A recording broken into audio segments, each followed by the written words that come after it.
Hey, what's up, everybody? I am your Wrestling Rundown Champion, and I'm here to give you guys my review of Lucha Underground, Season 1, Episode 5, and this episode is called Boyle Heights Street Fight, which kind of fits the name of the episode because that's what the main event was, is a Boyle Heights Street Fight.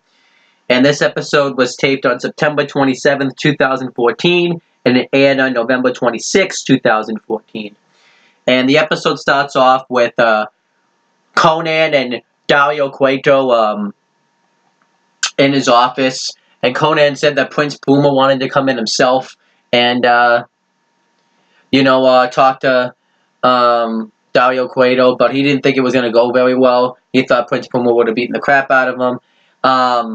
And Cueto offers Conan a drink, and Conan says he doesn't share drinks with somebody that sends his goons after his guy.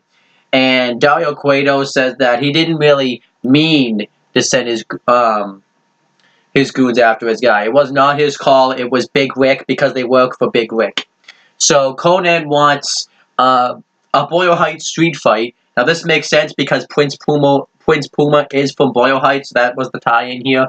But Conan wants Dario Cueto to make a Boyle Heights street fight tonight between Prince Puma and Big Rick, and Dario Cueto accepts. And then Conan steals his drink. Now, what was interesting about this is because of what happened in the main event. The only reason I could come up with was why Conan wanted to do this is he wanted to teach Prince Puma a lesson. I think he's going to turn on Prince Puma because it really doesn't make any sense that he would put Prince Puma in a position where Mr. Cisco and Cortez Castro could interfere in the match. It really doesn't make any sense to me. But we'll have to wait and see what happens. And then we had the first match of the show. It was Mil Muertes with Katrina versus Drago. I thought this was a pretty good match. Mil Muertes annihilates Drago in the beginning, and he beats the crap out of him. Drago tries to make a comeback, but Mil Muertes continues to get the advantage on him. He bounces his head off the announcer's table. He bounces his head off the ring bell, and then eventually Drago hits a super kick, and he hits a tornado, a Hurricanrana DDT, and then eventually he goes for a move off the top rope. Mil Muertes catches him into a spear, and then eventually hits a flatliner for the win. And afterwards, King Chrono was watching the match from the top of the temple, and he comes out and hunts for his prey. And he comes out and he hits a Michinoku driver onto Drago, so they're going to continue that feud. I actually kind of like that feud, so I think that's pretty good. And I like this match. If I had to rate this match, I'd give it 3 stars. It was a good match. And then Dario Cueto is backstage, I guess, and he goes into Mil Muertes' locker room, and Katrina warns Dario Cueto not to keep the monster locked up for too long. So obviously, I kind of like the tie-in there. I thought Chavo Guerrero Jr. would have come out to attack him, since they kind of did a thing a couple of episodes ago on that, but I guess they're going to wait on that. And then we had the next match. It was Son of Havoc with Ivelisse ringside versus Mascota Sagrada. I don't even think that's how you say that. And they had a match. I thought they actually had a really good match. I really liked this match. Sagrada hit a Hurricanrana, and then he hit a arm drag, sending Son of Havoc on the outside. Son of Havoc hit a big boot on him, and the rest of the match was really Son of Havoc dominating Sagrada. And then eventually this woman came out and was watching the match. They really didn't go into any detail on that. I thought she would have helped Sagrada win the match, but it didn't happen.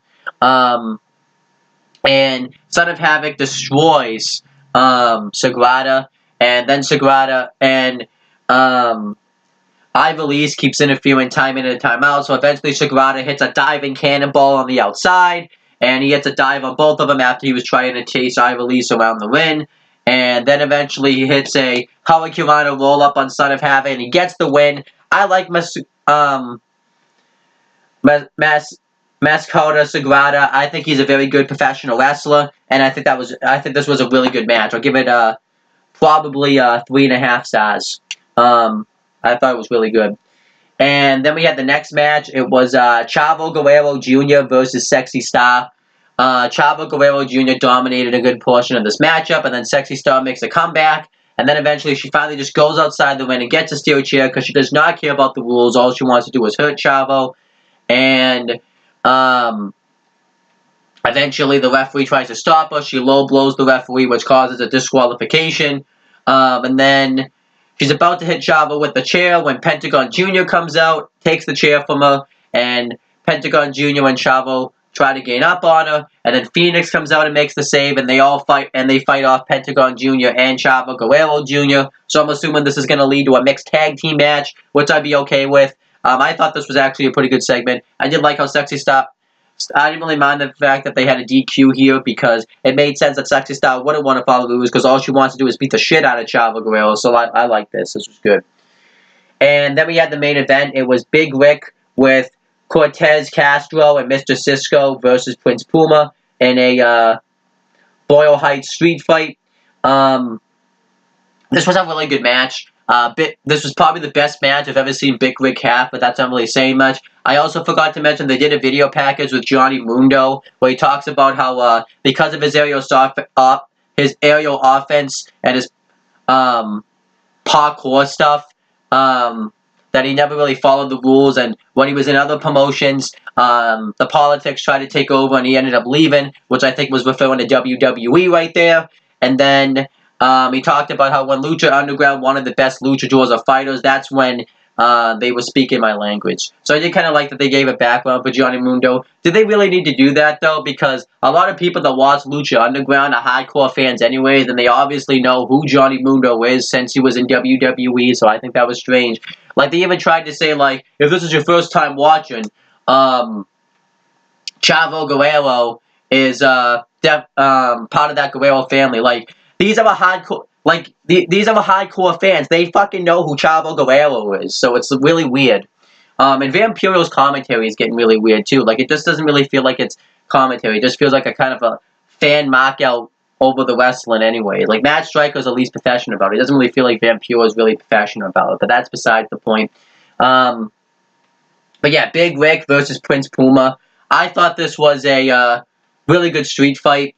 Big Rick dominated the first half of the matchup by hitting a lot of his power moves, and then eventually Prince Puma hits a Hurricanrana into the turnbuckle, and Castro and Cortez, sorry, I messed that up. Castro and Cisco try to interfere, but Prince Puma fights him off. He hits a dive on all three guys on the outside. What I liked about this street fight was the fact that Castro and Mr. Cisco didn't pick and choose when they were going to interfere. They pretty much interfered the whole match. They didn't interfere exactly the whole match. Like, anytime it was really when Big Rick was in trouble. But still, they didn't really pick and choose when they were going to interfere. After, like, the first few minutes of the match, they interfered pretty much the whole time. And then eventually, Prince Puma hits a Hurricanrana onto Mr. Cisco. And Big Rick hits a clothesline on him. And then eventually Big Rick continues to dominate Prince Puma. He calls, and then eventually Castro somehow got busted open. I'm assuming it was the dive that Prince Puma hit on all three guys, because I don't know how else he could have gotten busted open. And Big Rick calls for a trash can, and they give him a trash can. What I like is that this trash can actually had trash in it, which was funny. And he wedges it into the corner. He Irish whips Puma into it. And this causes the trash can to become all bent and stuff. And then Big Rick sits down in the chair and just lets Cisco and Castro beat the crap out of Puma, but Puma ends up laying them both out. He hits Rick with the kendo stick, which obviously had no effect since Big Rick's a big muscly guy. So Big Rick caught the kendo stick, clotheslined him, and they hit him with a steel chair. He ended up hitting a Gorilla Press slam on him, a Gorilla Press into a Snake Eyes. And then eventually, Cortez and Mr. Cisco grab a ladder. They lean it against the corner, and they set Prince Puma up into the tree of woe position, and they hold him down.